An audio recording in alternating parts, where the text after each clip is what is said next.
Bonjour Rebessis, j'espère que vous allez bien. Aujourd'hui, nous allons voir une nouvelle leçon de grammaire qui s'intitule l'adjectif qualificatif. D'abord, rappelons-nous ce que c'est qu'un adjectif qualificatif et la règle d'accord qu'il suit. Comme vous le savez, l'adjectif est un mot qui donne des informations sur le nom, le pronom et le qualifie. Il sert alors à qualifier une personne, un animal ou un objet.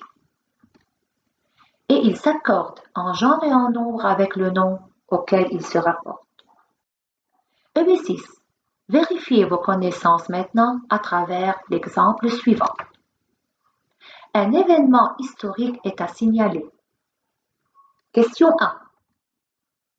Repérez l'adjectif qualificatif qui décrit le nom événement.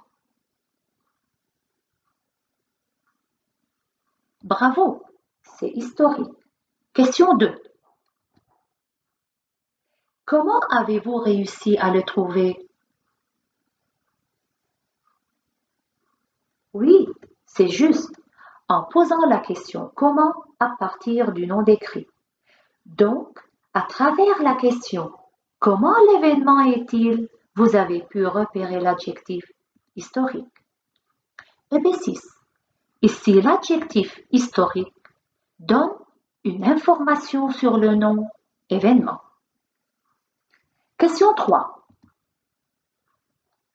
Mettez le mot événement au pluriel. Que devient la phrase?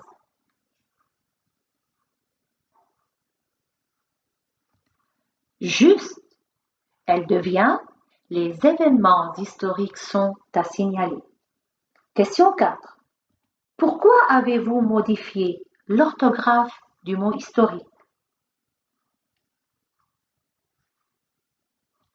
Excellent, parce que l'adjectif s'accorde en genre et en nombre avec le nom auquel il se rapporte. Et dans ce cas, historique qualifie événement un nom au masculin pluriel. Maintenant, nous verrons les fonctions de l'adjectif qualificatif. D'abord, découvrons l'adjectif qui peut être épithète du nom. Exemple. L'énorme voiture s'avance dans l'allée. Question 1. Repérez l'adjectif et dites à quel nom il se rapporte. Bravo EB6. Ici, l'adjectif est énorme et il donne une information sur le nom voiture. Question 2. Où est-il placé? Oui, c'est juste, il est placé directement avant le nom. Donc, EB6, lorsque l'adjectif est placé directement avant le nom, on dit qu'il est épithète du nom voiture. Bon, et s'il est placé après le nom, pensez-vous, va-t-il avoir la même fonction? Lisons alors la phrase suivante. J'aime les films drôles. Indiquez la fonction de l'adjectif souligné. Bravo EB6. Drôle est adjectif épithète du nom film car il est placé directement après le nom. Synthèse. L'adjectif donc est épithète quand il est placé directement après ou avant le nom. Passons à l'adjectif attribut du sujet. Réfléchissons à la phrase suivante. Cette dame semble sincère. EB6. Sincère est l'adjectif qualificatif.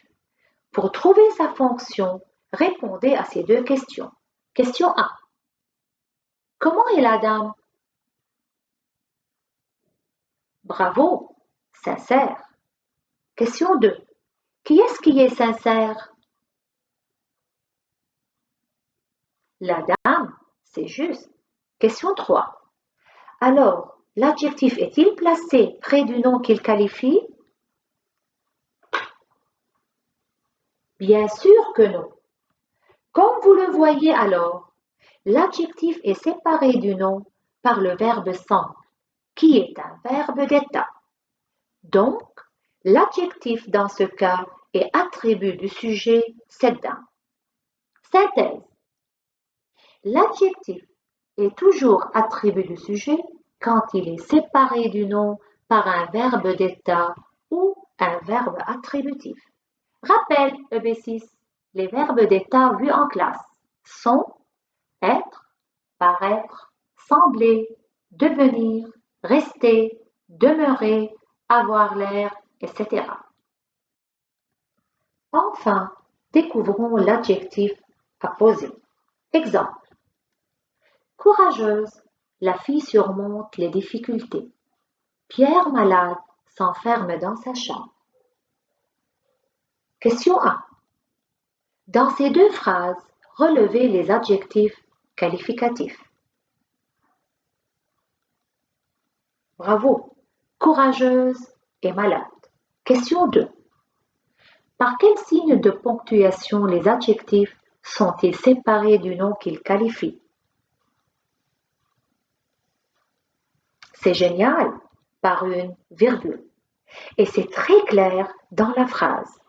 Comme vous le voyez, l'adjectif courageuse est séparé du nom fille par une virgule. Donc, les adjectifs courageuse et malade sont dits adjectifs apposés. Synthèse.